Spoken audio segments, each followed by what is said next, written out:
Here at Clutter Clearing, we don't talk about getting rid of our clutter. We don't talk about chucking it, binning it, or trashing it either. That's because we know how the language we use triggers feelings that can influence our ability to make balanced, realistic decisions. That's why, here at Clutter Clearing, we talk about letting go of the things in our clutter that we don't need and won't use in our near future. Letting go is a kinder way to treat the things in our clutter that we don't need and won't use, and it gives us more options about what to do with the things we let go of. For example, we might let them go to someone else, a charity or thrift store, recycling, and yes, maybe rubbish or trash. Having worked with clutterholics and hoarders for over 20 years, I know that there are some common challenges that we face when we're letting go of things in our clutter. One of those common challenges is the struggle to let go of control. Letting go of things in our clutter is especially challenging because it also involves letting go of control. For many, the simple act of letting go of things that realistically we no longer need or will use as part of our clutter-free best life becomes an overwhelming process, tangled not just in nostalgia, but in a deeper psychological need for control over our environment, our memories, our past, present and future, and even our self-concept. Here are the 5 most common reasons why people struggle to let go of their clutter because they have difficulty in letting go of control. So first is the fear of uncertainty and the unknown. Having control provides us with a sense of comfort in a world that we know from our past experiences is inherently unpredictable.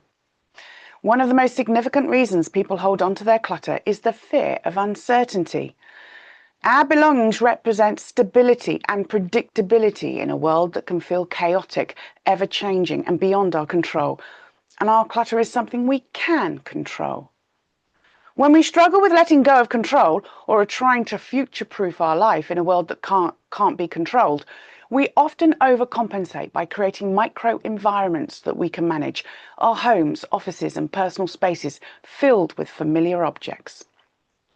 Letting go of an item, no matter how trivial, introduces a sense of unpredictability. What if I need this someday? Becomes an anxious question, echoing the broader fear of the unknown. For those whose sense of security is tied closely to their ability to control their surroundings, the act of letting go of things in their clutter can trigger levels of discomfort and anxiety that are signs we're not in the learning and change zone, but instead in the panic zone. As a result, our clutter serves as anchors to our comfort zone, and we hold on to it tightly. People who crave control may find themselves overwhelmed by the sheer number of decisions involved in letting go.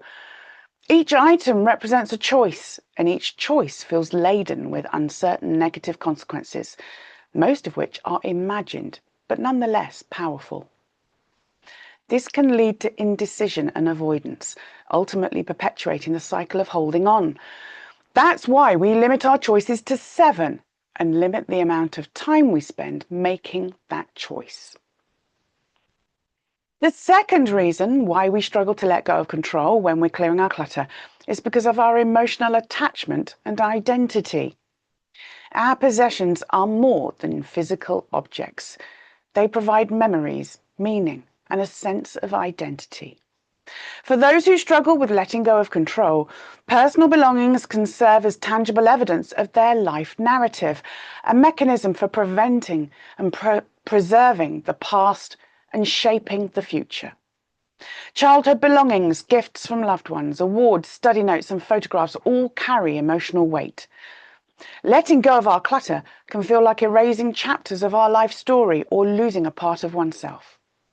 The need to maintain control over these physical manifestations of identity is strong, as it offers reassurance that one's experiences and achievements are not lost to time.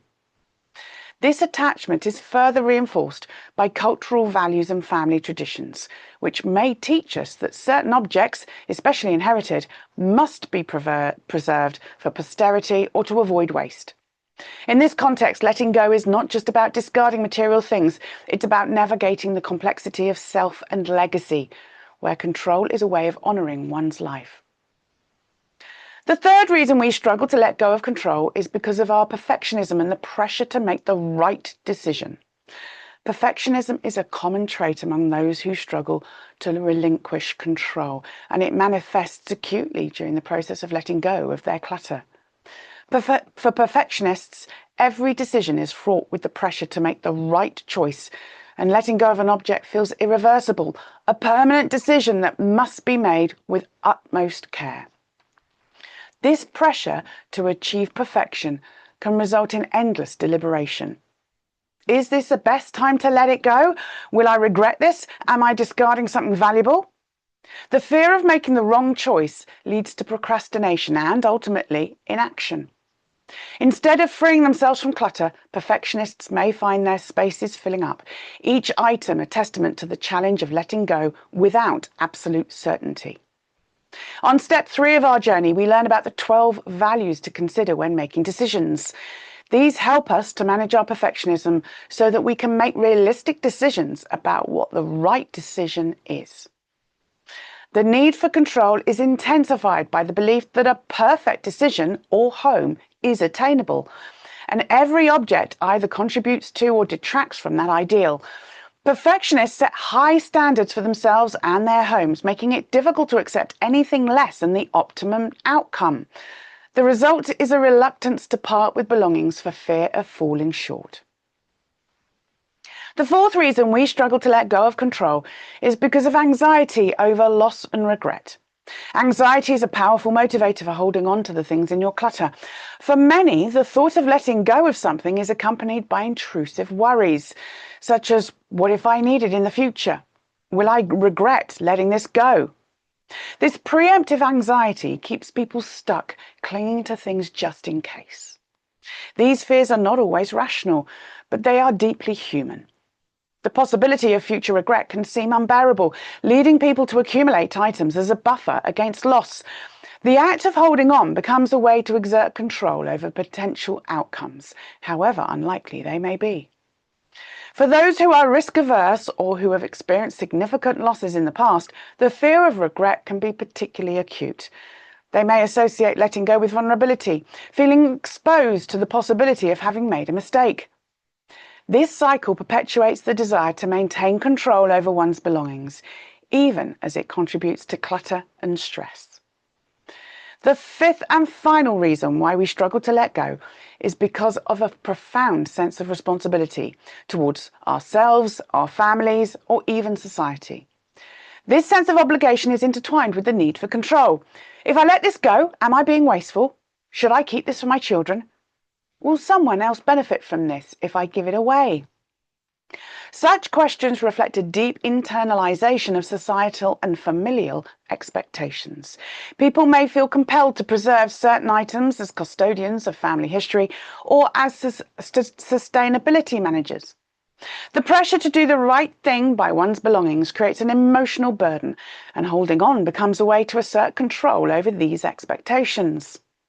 For some, the responsibility extends to environmental concerns, fearful that letting go of objects contributes to waste or that items could be repurposed.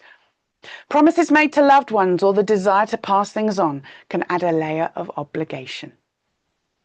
You can clear your clutter fast or you can clear your clutter forever, but you can't clear your clutter forever fast. If you're ready to get the help and support you need to succeed, simply click on the link with this video and find out how I can help you to get started now.